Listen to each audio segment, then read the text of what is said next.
Alors, les vecteurs sont des outils utiles pour démontrer un certain nombre de propriétés, on l'a vu. On va pouvoir les utiliser aussi pour soit démontrer que 4 points forment un parallélogramme, soit trouver la position d'un 4e point, 3 autres points étant déjà donnés, pour que justement ces 4 points forment un parallélogramme.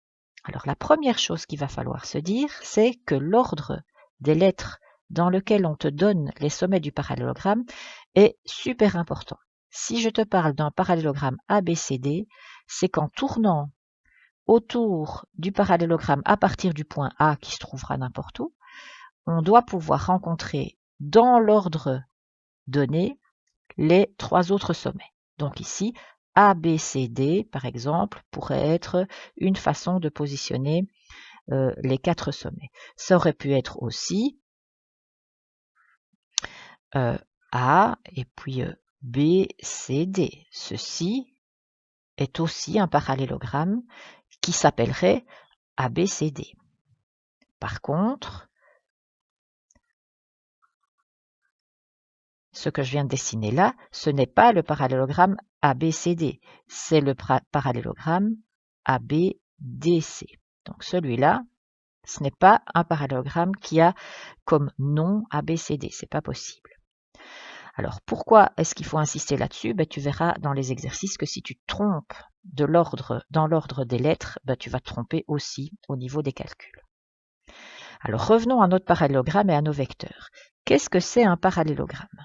Un parallélogramme, en géométrie, c'est un quadrilatère dont 2 côtés sont parallèles et de même longueur, et les 2 autres aussi sont parallèles et de même longueur.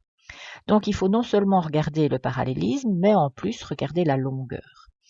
Par les vecteurs, ça va être quelque chose de très facile à faire en fait.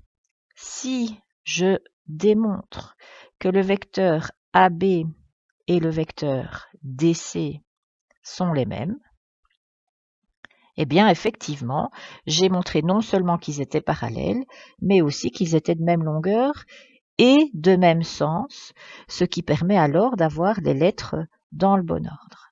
Si j'ai un vecteur AB qui est égal à un vecteur DC, là il est un peu trop long, je vais un peu le raccourcir.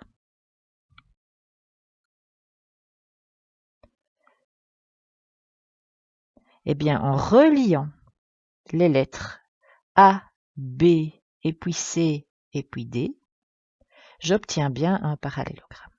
C'est un critère qui permet de voir que on a un parallélogramme. Donc, si on nous parle du parallélogramme ABCD, on va positionner les lettres de façon à ce qu'en tournant, on rencontre A, puis B, puis C, puis D. Et puis, on va déterminer que c'est un parallélogramme à condition que AB égale DC. Mais on aurait très bien pu aussi, en fait, prendre AD égale BC.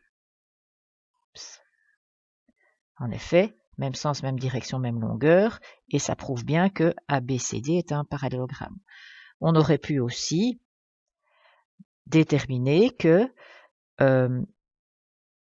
des autres couples de vecteurs sont vrais. Donc, par exemple, je vais changer de couleur encore, DA égale CB. En effet, si DA égale CB, je prouve aussi que ABCD est un parallélogramme.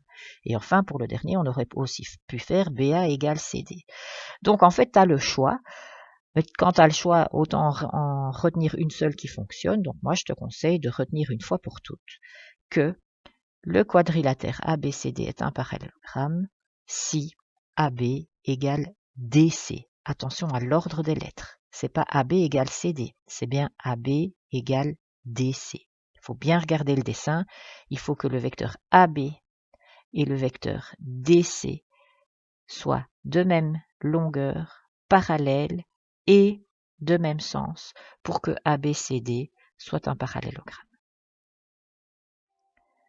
Alors, on me donne dans cet exercice-ci 3 points et on me demande par calcul et construction de trouver la position d'un point U de telle sorte que RSTU soit un parallélogramme. Alors, je vais commencer par construction, on peut commencer par calcul, c'est comme on veut. Je vais placer sur un dessin les points qu'on m'a donnés. Alors, le point R est à la position 3, 1. Le point S est en moins 5, 3. Le point T est en moins 2, moins 2. Et je dois trouver le point U pour que RSTU soit un parallélogramme. RSTU, l'ordre des lettres est important, ça veut dire que je passe de R vers S, et puis de S vers T, et puis de T vers U, et puis de U vers R. Et ça doit donner un parallélogramme. Donc, en regardant, on voit que le point U, il doit se trouver ici quelque part. Alors, ici quelque part, ça ne me suffit pas, je vais construire le parallélogramme pour que ça marche. Alors, un petit truc, si tu as des petits carrés, pour faire le même segment que SR, je vais travailler comme avec les vecteurs, je vais regarder le déplacement que je dois faire. 1, 2, 3, 4, 5, 6, pardon, 1, 2, 3, 4, 5, 6, 7, 8 vers la droite et 2 vers le bas. Je fais la même chose à partir de T. 1, 2, 3, 4, 5, 6, 7, 8 et 2 vers le bas. Mon point U doit se trouver ici. Effectivement, je vois quand je dessine que ça fait un beau parallélogramme. Quelle est la position du point U? Je vais regarder les coordonnées. En continuant à graduer mon axe des X, je vois que j'arrive à 6 ici. Et en continuant à graduer mon axe des Y, je vois que j'arrive à moins 4. Donc le point U que je recherche, c'est le point qui se trouve à la position 6, moins 4. Alors, ici, le dessin n'était pas trop compliqué à obtenir, mais parfois ce ne sera pas toujours le cas. Et donc, c'est pour ça qu'on te demande de pouvoir le faire aussi par calcul, cette détermination du point U. Et donc, on va faire le calcul. On sait que RSTU, je vais vite faire un petit dessin d'un parallélogramme qui s'appellerait RSTU. Eh bien, c'est un parallélogramme justement à condition que le vecteur RS soit égal au vecteur UT, par exemple. Il y a d'autres possibilités, mais moi je vais partir de celle-là. Je passe aux composantes. Je dois commencer par S ici, je dois commencer par T là-bas pour mon calcul. S, moins 5, 3, moins les coordonnées de R, 3, 1, doit être égal à coordonnées de T, moins 2, moins coordonnées de U, U, comme je ne le connais pas, c'est le point U, XY. Donc voilà ce que ça donne. Moins 8, 2, doit être égal à moins 2 moins x, moins 2 moins y. Donc je me retrouve avec deux équations. Moins 8 égale moins 2 moins x, première équation. 2 égale à moins 2 moins y, deuxième équation. Je vais commencer par la première équation. Moins 8 égale à moins 2 moins x. Je fais passer le moins x de l'autre côté grâce à une addition puisqu'il y avait une soustraction. Et je fais passer le moins 8 de l'autre côté par une addition, plus 8.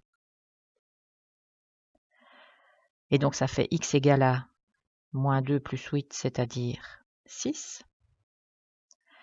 Deuxième équation, 2 est égal à moins 2 moins y. Le moins y devient plus y de l'autre côté. Le 2 qui était là à gauche devient moins 2. Moins 2 moins 2, ça fait moins 4. Conclusion, le point U que je recherche a comme position 6 moins 4. Exactement la même chose que ce que j'avais trouvé par dessin, évidemment.